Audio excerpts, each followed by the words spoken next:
Allah berfirman, fawailul lil musallin, celaka orang-orang yang salat.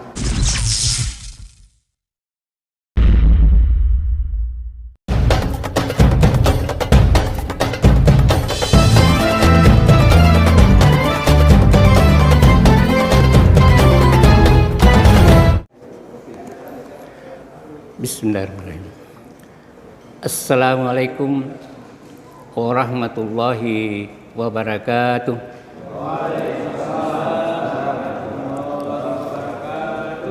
Alhamdulillah.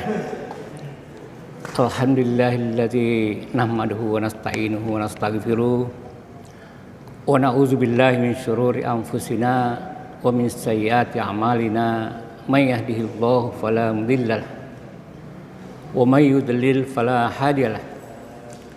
Asyhadu an la ilaha illallah wahdahu la syarikalah. Iyyahu na'budu wa iyyahu nasta'in.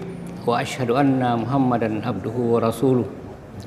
Allazi jaa'a bil kitabil mubin.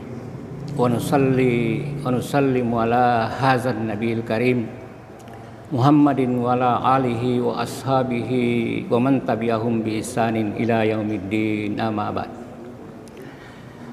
Hadirin sidang jamaah maghrib rahimakumullah. Pertama-tama marilah kita kembali memanjatkan puji dan syukur kita kehadirat Allah Subhanahu wa taala. Tuhan yang senantiasa melimpahkan rahmat, taufik, hidayah dan inayahnya kepada kita sekalian. Begitu pula limpahan nikmatnya yang tiada henti-hentinya, terutama nikmat keimanan, nikmat keislaman, nikmat kesehatan, dan nikmat kesempatan serta nikmat kesadaran. Sehingga alhamdulillah di saat ini telah kita melaksanakan salat maghrib secara berjamaah.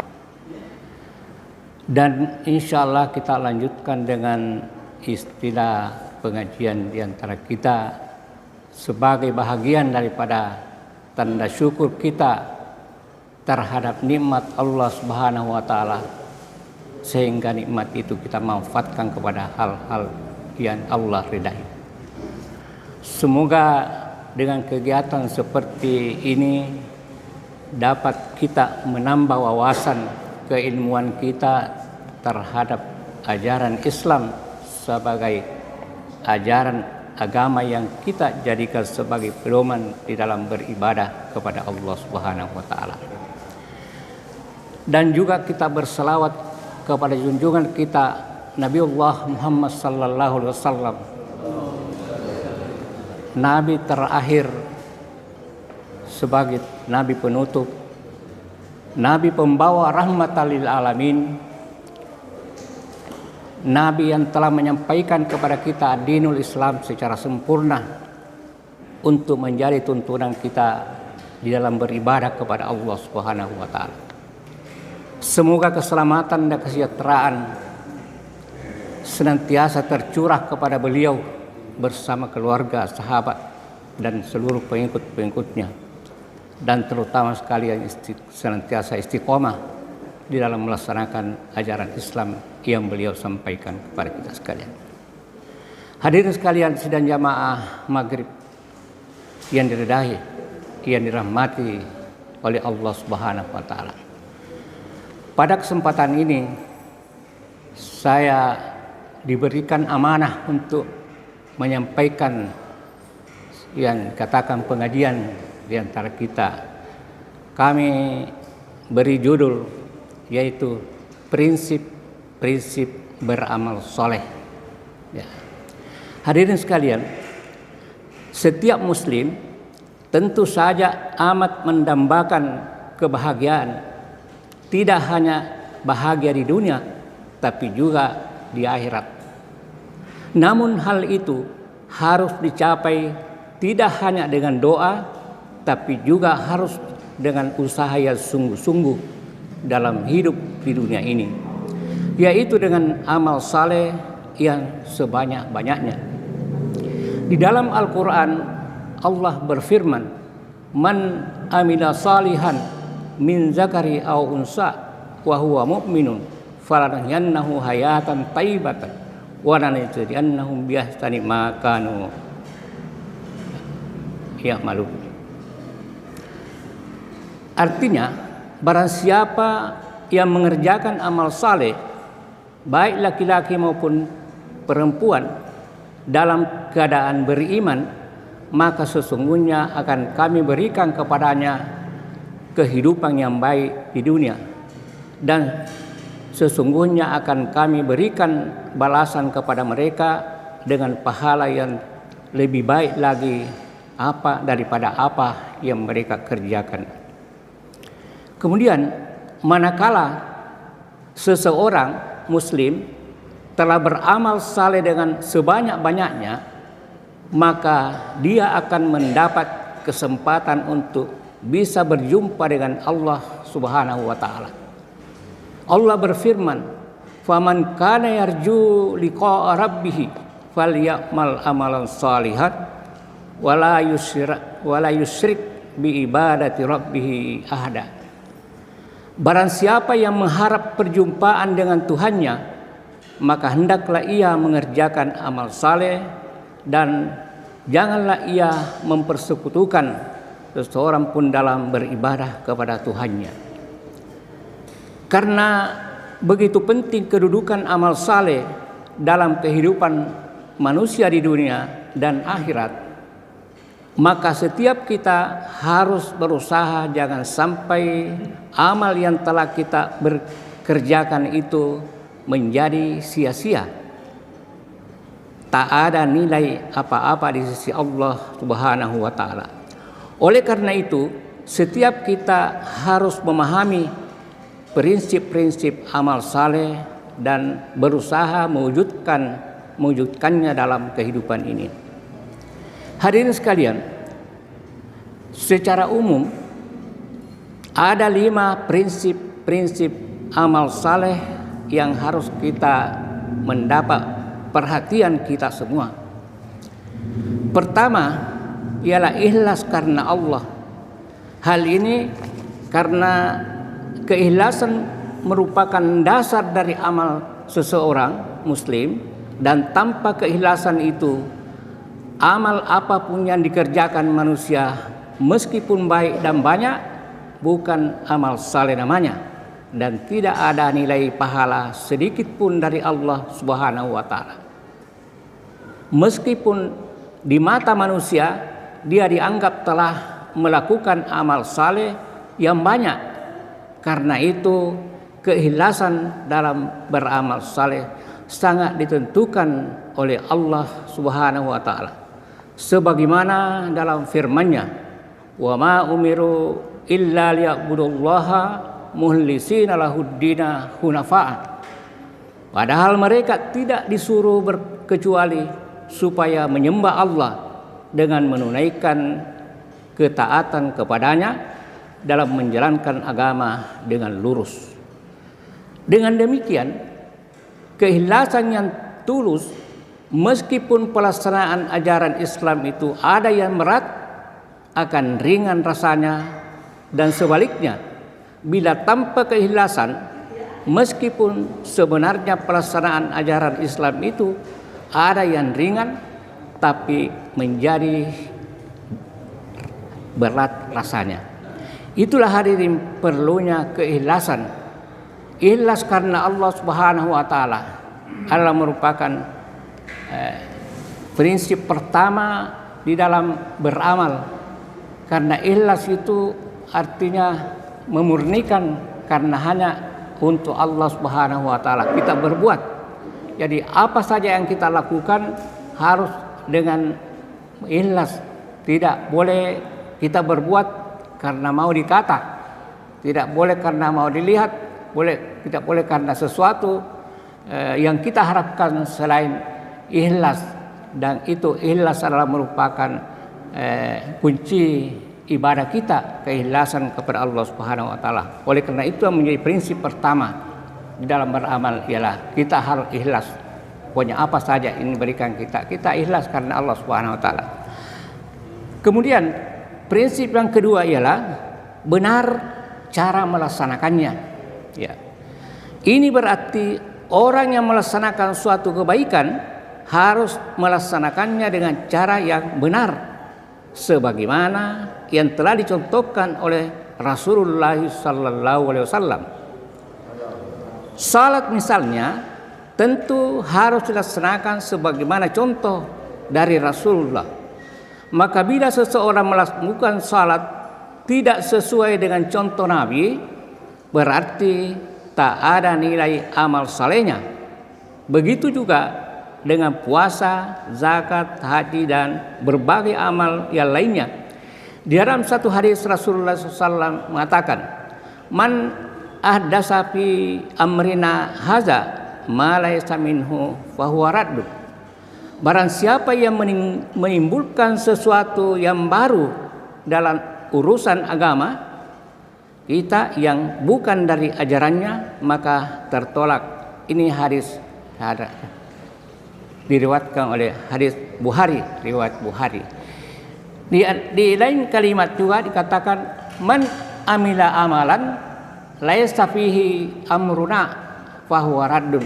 Siapa yang melakukan beramal dengan amalan yang tidak dicontohkan oleh Nabi, maka dia itu terutama amal ibadah. Yang dalam hal ini adalah ibadah maddah. Kalau kita melakukan itu tidak ada contoh dari Nabi, itu berarti ditolak. Karena ini kata namanya kita harus melaksanakan sesuatu dengan benar. Sedangkan yang benar itu dari Nabi, dari Allah. Al-haqqu min rabbika fala takunanna minal mumtarin. Kebenaran itu dari Allah, maka janganlah kita menjadi ragu. Quran itu dari Allah, tidak ada keraguan. La raiba fihi, tidak ada keraguan dalamnya. Oleh karena itu, amalan kita yang kita harus lakukan prinsipnya juga adalah amalan yang benar, kebenaran dari Allah. Kita tahu bahwa Al-Quran itu adalah tuntunan yang menyelamatkan kita. Rasul bersabda, "Laqad taraktu fikum amraini lan tadillu abada ma in tamassaktum bihima kitab Allah wa sunnat rasul." Kami tinggalkan kepadamu dua perkara. Apabila engkau berpegang kepada keduanya, maka engkau tidak akan tersesat buat selama-lamanya, yaitu Al-Quran dan Al-Hadis. Itulah kebenaran yang kita harus tekuni sebagai prinsip kita beramal, harus sesuai dengan Al-Quran dan harus sesuai dengan hadis. Al-Quran firman Allah, hadis adalah penjelasan dari Al-Quran. Apakah itu hadis bersifat hadis qauliyah atau ucapan-ucapan Nabi, atau hadis fi'liyah, hadis perbuatan Nabi, atau hadis takririyah, atau bukan Nabi yang lakukan, bukan Nabi yang mengucapkan, tetapi sahabat yang melaksanakan dan Nabi membenarkannya.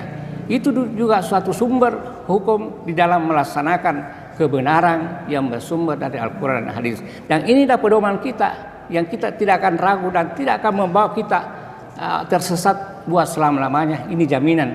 Oleh karena inilah yang kita dasarnya adalah prinsip yang kedua adalah benar cara melaksanakannya sesuai dengan tuntunan dari Rasulullah SAW. Karena beliau adalah laqad kana lakum fi rasulillahi uswatun hasanah. Ya, sungguh terdapat pada diri Rasulullah itu contoh yang baik. Jadi ajaran Islam ini yang paling patut kita contohi adalah Rasul, Nabi. Ya, itulah yang paling kita harus jadikan sebagai contoh teladan, karena dia itu adalah pembawa risalah Islamnya. Kemudian prinsip yang ketiga ialah tujuan yang hendak dicapai adalah ridha Allah, bukan maksud lain seperti pujian dan dari manusia, harta, tahta dan sebagainya. Ya. Karena itu riya atau ingin mendapat pujian manusia sangat tidak dibenarkan oleh Allah Subhanahu wa taala. Di samping amal baiknya tidak bernilai apa-apa, orang yang riya juga dicap oleh Allah sebagai pendusta agama. Allah berfirman, "Fawailul lil musallin," celaka orang-orang yang salat. alladzina hum an salatihim sahun, yaitu orang-orang yang lalai dalam salatnya. Alladzina hum yurauna wa yamnaunal maum, dan orang beramal karena riya.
Audio Jungle.